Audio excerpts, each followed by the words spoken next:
বন্ধুরা, আপনি কি কখনো ভেবেছেন প্রতিদিন সকাল থেকে সন্ধ্যা পর্যন্ত কাজ করছেন, মাসের শেষে বেতন পাচ্ছেন, তারপর আবার পরের মাসের জন্য অপেক্ষা করছেন? অনেকটা যেন একটা চক্র, একই রুটিন, একই চাপ, একই দুশ্চিন্তা। আজ আমি আপনাদের এমন একজনের গল্প বলবো যে এই চাকরির ফাঁদ থেকে বের হওয়ার পথ খুঁজে পেয়েছিল। সে রাতারাতি ধনী হয়নি, লটারি জেতেনি, কোনো বড় ব্যবসাও শুরু করেনি, বরং ছোট ছোট কয়েকটি প্যাসিভ ইনকাম সোর্স তৈরি করে ধীরে ধীরে নিজের আয়ের ভিত্তি গড়ে তুলেছিল।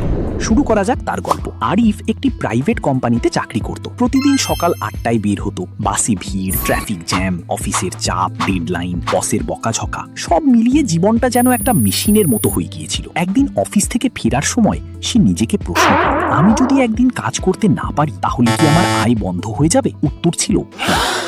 সেই মুহূর্তেই সে বুঝলো তার আয়ের একটাই উৎস, আর এটাই সবচেয়ে বড় ঝুঁকি। তখন থেকেই সে প্যাসিভ ইনকাম সম্পর্কে শেখা শুরু করলো। নিশ ওয়েবসাইট। অনেক খোঁজাখুঁজির পর আরিফ জানতে পারলো ইন্টারনেটে এমন হাজার হাজার ওয়েবসাইট আছে যেগুলো প্রতিদিন বিজ্ঞাপন থেকে আয় করছে। সে একটি ছোট নিশ ওয়েবসাইট তৈরি করলো। বিষয় ছিল ইনডোর গার্ডেনিং টিপস। প্রতিদিন অফিস থেকে ফিরে 1 ঘন্টা করে আর্টিকেল লিখত। প্রথম মাসে কোনো ভিজিটার ছিল না, দ্বিতীয় মাসেও তেমন কিছু হলো না, কিন্তু 6 মাস পর গুগল সার্চ থেকে মানুষ আসতে শুরু করলো। তারপর বিজ্ঞাপন যোগ করলো। প্রথম আয় এলো মাত্র 150 টাকা। অনেকের কাছে এটা ছোট, কিন্তু আরিফের কাছে সেটা ছিল স্বাধীনতার প্রথম স্বাদ। কারণ সে তখন ঘুমাচ্ছে আর ওয়েবসাইট আয় করছে। Stock photography. একদিন সে লক্ষ্য করলো অনেক ব্লগার, ব্যবসা প্রতিষ্ঠান এবং ডিজাইনার ছবি কিনে ব্যবহার করে। আরিফের ছবি তোলার শখ ছিল। সে মোবাইল দিয়ে শহরের রাস্তা, প্রকৃতি, অফিস ডেস্ক, বই এবং কফি কাপের ছবি তুলতে শুরু করলো। তারপর বিভিন্ন স্টক ফটো প্ল্যাটফর্মে আপলোড করলো। প্রথম কয়েক মাস কোনো বিক্রি হয়নি, কিন্তু একদিন সকালে নোটিফিকেশন এলো তার একটি ছবি কেউ কিনেছে। তারপর আরেকটি, তারপর আরো। ধীরে ধীরে ছবির সংখ্যা বাড়তে লাগলো, আর প্রতিটি ছবি বারবার বিক্রি হতে লাগলো। একবার কাজ, বারবার আয়। Mobile app template. আরিফ দেখলো অনেক নতুন ডেভেলপার অ্যাপ ডিজাইন টেমপ্লেট। সে কোডিং জানতো না, কিন্তু ইউআই ডিজাইন শিখে ফেলে। ক্যানভা এবং ফিগমা ব্যবহার করে বিভিন্ন মোবাইল অ্যাপ ইন্টারফেস তৈরি করলো। Food delivery app, fitness app এবং এডুকেশন অ্যাপের টেমপ্লেট বানাতে শুরু করলো। এসব ডিজাইন টেমপ্লেট অনলাইন মার্কেট প্লেসে বিক্রি করতে লাগলো। কয়েক মাস পর সে অবাক হয়ে দেখলো একই টেমপ্লেট বহু মানুষ কিনছে। একবার তৈরি করা টেমপ্লেট বহুবার বিক্রি হচ্ছে। Audio book publishing. আরিফ লক্ষ্য করলো অনেক মানুষ বই পড়ার সময় পায় না, কিন্তু অডিও শুনতে পছন্দ করে। তাই সে পাবলিক ডোমেইন বই সংগ্রহ করলো। এআই ভয়েস ব্যবহার করে অডিও বুক তৈরি করলো। তারপর বিভিন্ন প্ল্যাটফর্মে প্রকাশ করলো। প্রথম দিকে আয় কম ছিল, কিন্তু লাইব্রেরি বড় হতে থাকলো, আর প্রতিটি অডিও বুক নিয়মিত আয় দিতে লাগলো। 5. Printable product business. একদিন সে একটি নতুন ব্যবসার কথা জানলো। প্রিন্টেবল প্রোডাক্ট, এগুলো এমন ডিজিটাল ফাইল যা মানুষ কিনে নিজে প্রিন্ট করে ব্যবহার করে, যেমন planner, budget tracker, study schedule, habit tracker এবং ওয়েডিং চেকলিস্ট। সে ক্যানভা ব্যবহার করে কয়েকটি ডিজাইন তৈরি করলো। তারপর বিক্রির জন্য আপলোড করলো। একদিন একটি প্ল্যানার বিক্রি হলো, তারপর আবার একই ফাইল শতবার বিক্রি হতে লাগলো।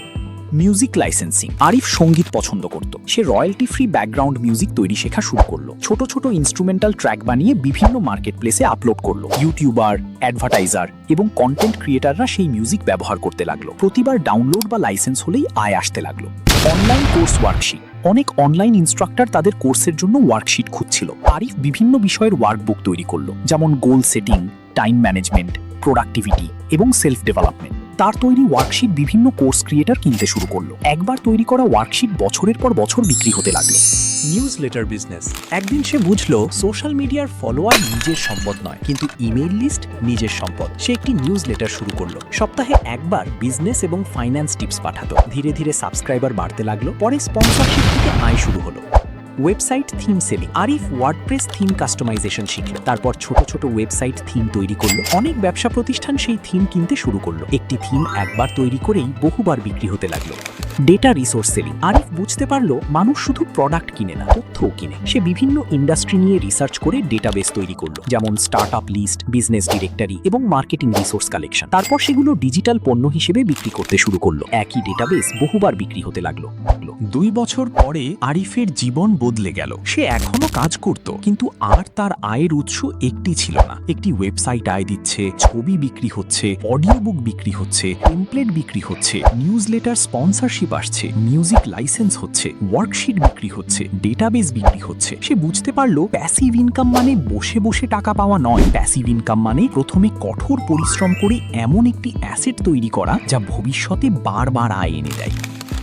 বন্ধুরা, আরিফের গল্প কাল্পনিক, কিন্তু এর প্রতিটি প্যাসিভ ইনকাম মডেল বাস্তবে বিদ্যমান। আজ আপনি যদি শুধু বেতনের উপর নির্ভর করেন তাহলে আপনার আয়ের একটাই উৎস, কিন্তু ধীরে ধীরে যদি একটি, দুটি, তিনটি অ্যাসেট তৈরি করতে পারেন তাহলে ভবিষ্যতে আপনার অর্থনৈতিক স্বাধীনতার পথ অনেক সহজ হয়ে যাবে। ভিডিওটি ভালো লাগলে লাইক করুন, চ্যানেল সাবস্ক্রাইব করুন আর কমেন্টে লিখুন আপনি কোন প্যাসিভ ইনকাম সোর্স দিয়ে শুরু করতে চান। ধন্যবাদ। আবার দেখা হবে পরবর্তী ভিডিওতে।